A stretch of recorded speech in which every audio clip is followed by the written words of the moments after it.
তুমি কে, আমি কে, সমন্বয়ক সমন্বয়ক।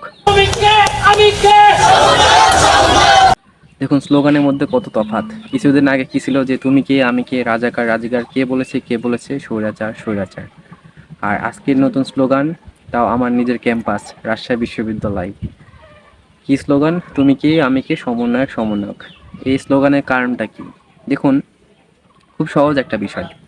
কিছুদিন আগেও যারা বলেছিল যে তুমি কে, আমি কে, রাজাকার রাজাকার, তারাই আজকে, সেই সব ছাত্ররাই আজকে বলতেছে যে তুমি কে, আমি কে, সমন্বয়ক সমন্বয়ক। এই সমন্বয়ক সমন্বয়ক বলার কারণটা কি?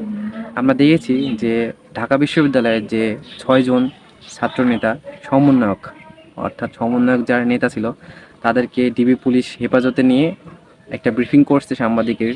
একটা ব্রিফিংয়ে তারা বলছে কি যে আন্দোলন প্রত্যাহার করে নিয়েছে।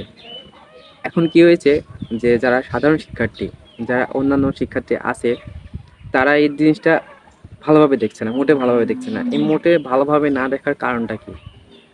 আন্দোলনে কিন্তু অনেক অনেক নিরীহ মানুষ প্রাণ হারাইছে, অনেক শিক্ষার্থীরাও প্রাণ হারাইছে, অনেকে আহত অবস্থায় আছে, কারো চোখ নেই, কান নেই, হাত পা, একদম একটা জঘন্য একটা অবস্থা।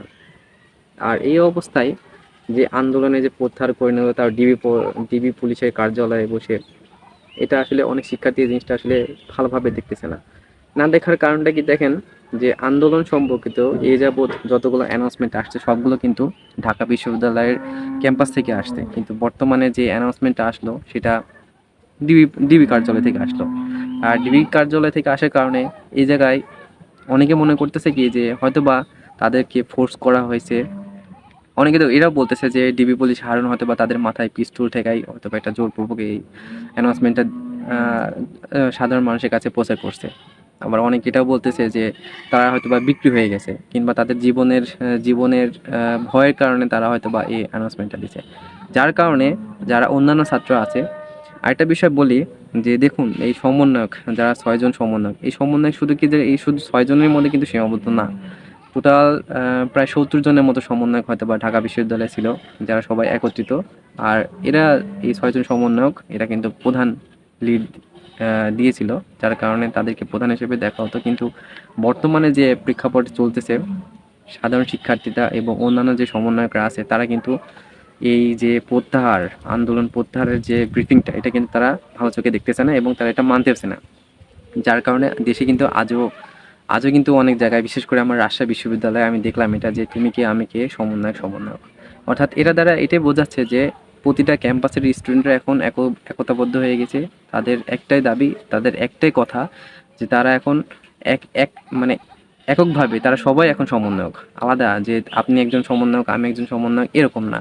যারা ছাত্র আছে তারা সবাই এখন সমন্বয়ক। আর তাদের একটা এখন এখন একটাই, মানে এসেনশিয়াল নিড যেটাকে বলা যায়, তাদের একটাই দাবি, একটাই জোর দাবি, সেটা হচ্ছে আমাদের যে 8 দফা দাবি আছে সেটা অবশ্যই সরকারকে পূরণ করতে হবে, শিক্ষা প্রতিষ্ঠান খুলতে হবে, এবং যেসব সাধারণ শিক্ষার্থীদের মানে নির্বিচারে পাখির মতো হত্যা করা হলো, যেসব পুলিশ, ছাত্রলীগ বাহিনী হোক, রাজা, জামাত ইসলামী, শিবির, যারা সে যাই হোক, হোয়াট এভার, তাদেরকে যে তারা যে সাধারণ শিক্ষার্থীদের এভাবে হত্যা করলো, এর বিচারটা না হওয়া পর্যন্ত শিক্ষার্থীরা আর আন্দোলন থেকে ফিরে আসতে চায় না, তারা মাঠে থাকতে চায়। তবে এখানে একটা বিষয় আছে, সরকার পক্ষ এখানে দেখতেছে যে যারা আন্দোলন করতেছে, মানে আন্দোলন প্রত্যাহার করে নেওয়ার পরেও এখন যারা মাঠে আন্দোলন করতেছে, সরকার এখানে তাদেরকে বলতেছে যে তারা জামাত ইসলাম কিংবা শিবির অথবা অন্যান্য মানে তৃতীয় পক্ষের লোক। দেখুন এখানে আমার মনে হয় না এরা তৃতীয় পক্ষের লোক।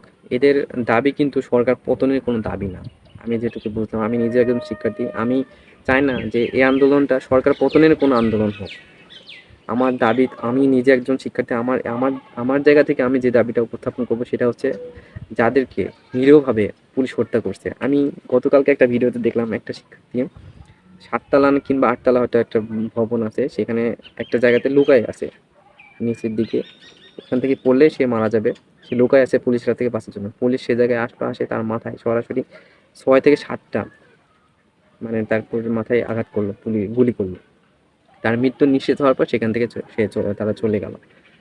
এই যে এই ধরনের যে গণহত্যাগুলো চালানো হলো, সাধারণ শিক্ষার্থীর উপর এই ধরনের যে হামলাগুলো চালানো হলো, এর তো একটা সুষ্ঠু বিচার হওয়া প্রয়োজন।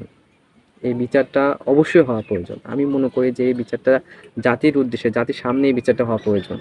একজন পুলিশ কখনোই কিন্তু তার সাহস মানে কখনোই কিন্তু সে পারে না যে একটা শিক্ষার্থীর উপর এভাবে অন্যায়ভাবে অবিচার করতে, অবিচারে এভাবে গুলি করতে। আর এই বিচারটা যদি না হয় তাহলে কিন্তু পুলিশের প্রতি মানুষের কোনো আস্থা থাকবে না, আর পুলিশও কখনো এভাবে দমে যাবে না। পরবর্তীতে তারা কিন্তু এ ধরনের আরও অ্যাকশন নেবে, ছাত্রদের উপর তারা আরও বেশি খারাপভাবে প্রভাব বিস্তার করবে। এমনও হতে পারে রাস্তায় বের হলো, সে যদি ছাত্র পরিচয় দেয় তার উপরে খারাপভাবে তার সাথে আক্রমণ করতে পারে। এই জিনিসটা হওয়াটা স্বাভাবিক যদি সুষ্ঠু বিচার না হয়, এটা কিন্তু হবেই।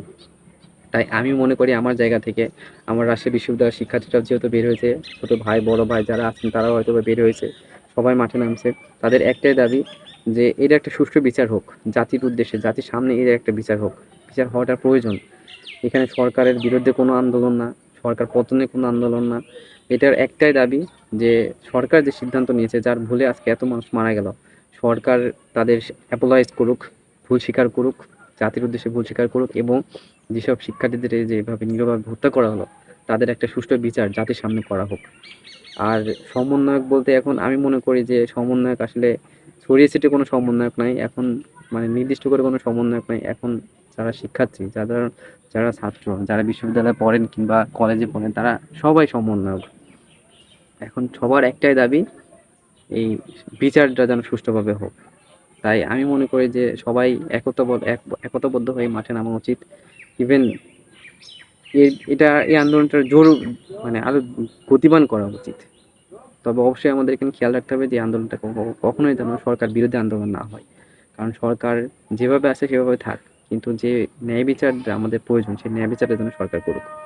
এটা আমাদের জোর দাবি। আমি শিক্ষার্থী হিসেবে এটা আমার জোর দাবি।